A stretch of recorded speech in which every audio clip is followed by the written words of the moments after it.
तंग किया है, तड़पाया है, हमारा दमन किया है। इसलिए ये हाथ जो है वो कभी महागठबंधन की तरफ वोट देने के लिए नहीं बढ़ेगा, क्योंकि इस समाज ने हमेशा से बिहार को भय मुक्त बनाने का संकल्प लिया था और इसीलिए एनडीए का साथ। घोसी के लोगों ने तो लाल सलाम पे भरोसा किया था, इस बार कैसे आप कह रहे हैं कि लाल सलाम पे भरोसा नहीं करेंगे और आप पे भरोसा करेंगे? देखिए, हमेशा ये होता है कि कभी कभी, और एक्सेप्शंस आर ऑलवेज देयर, होता है कभी कभी एक आध चुनाव में ऊपर नीचे हो जाता है।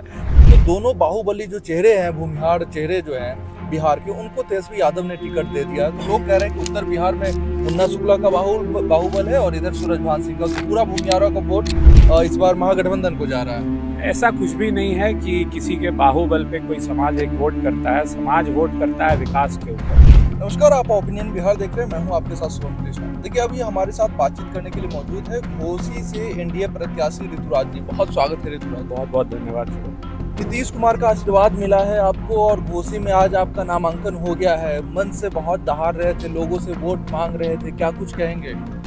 देखिए, हम यही कहेंगे लोगों से, जो घोसी विधानसभा क्षेत्र में विगत सालों में तो विकास का एक पहिया जो जाम हो चुका है, विकास के उस पहिए को हम फिर से जाम छुड़ा के एक अवरुद्ध जो ये धारा थी, उसको धारा को निरंतरता लाना चाहते हैं। क्योंकि पूरे बिहार में जिस प्रकार से एनडीए की सरकार ने आप कह सकते हैं विकास किया है, जो रोडों का जाल फैलाया, कई सेक्टर्स में इसका विकास हुआ है और यहाँ पे कहीं ना कहीं वो मामला रुक गया था क्योंकि हमारे प्रतिनिधि सही नहीं थे। तो और यही हम मांग कर रहे हैं लोगों से कि आप इस चीज़ को देखें, समझें और फिर से एक बार एनडीए की सरकार को ताकत दें। भले बिहार में एनडीए की सरकार बन गई थी, लेकिन घोसी के लोगों ने तो लाल सलाम पे भरोसा किया था। इस बार कैसे आप कह रहे हैं कि लाल सलाम पे भरोसा नहीं करेंगे और आप पे भरोसा करेंगे? देखिए, हमेशा ये होता है कि कभी कभी, और एक्सेप्शंस आर ऑलवेज देयर, होता है कभी कभी एक आध चुनाव में ऊपर नीचे हो जाता है। मगर जिस प्रकार से एनडीए की बहुमत आई थी, तो और कहीं ऐसा नहीं था कि पूरे प्रदेश में माले का एक बहुमत आया हो। माले को ठीक है, एक दो जगह उन्होंने सीट जीत ली, वो होते रहता है। Exceptions are always there. अच्छा, तेजस्वी यादव लालगंज से मुन्ना शुक्ला की बेटी है, उनको भी सिंबल दे दिए हैं और सूरजभान सिंह की पत्नी को मोकामा से।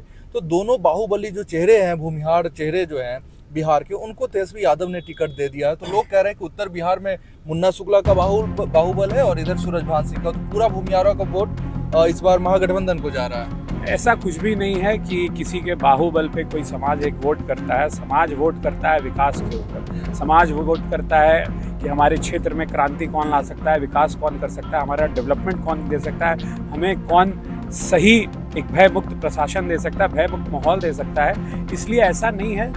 ये लगातार आप देख रहे होंगे, जब से हमारी सरकार बनी है, एनडीए की सरकार बनी है, लगातार हमारे समाज का प्रतिनिधित्व एनडीए ने किया है। और मैं इसलिए कह रहा हूँ क्योंकि हमारे बलिदान से नीतीश जी की सरकार आई थी, हमारे बलिदान से ये सरकार बनी है। इसलिए हमारे समाज को पता है कि किसने हमें तंग किया है, तड़पाया है, हमारा दमन किया है।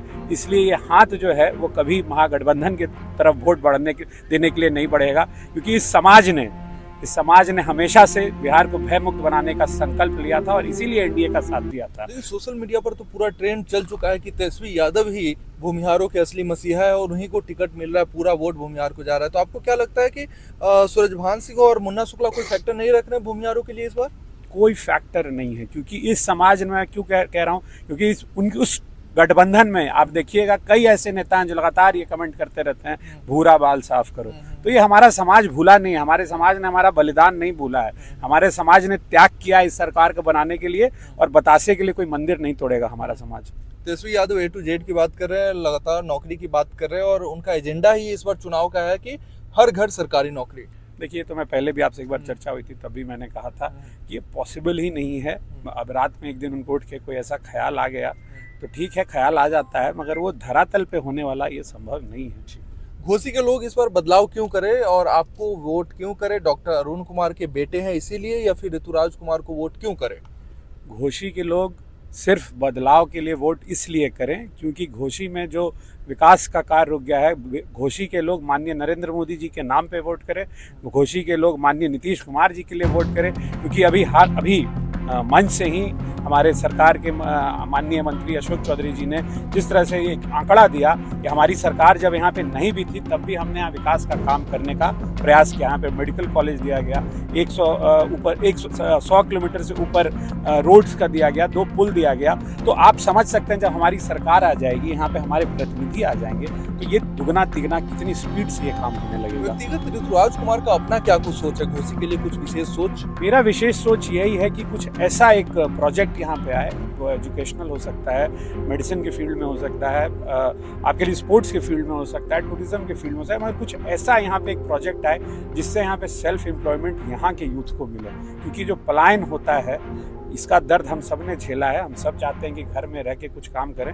तो मैं चाहता हूँ कुछ ऐसा हो जिससे ये पलायन रुकने में एक पहला कदम हो। ठीक, धन्यवाद। इन तमाम मुद्दों पे आप क्या कुछ सोचते हैं, कमेंट में अपनी प्रतिक्रिया जरूर रखें। बहुत बहुत धन्यवाद आपका।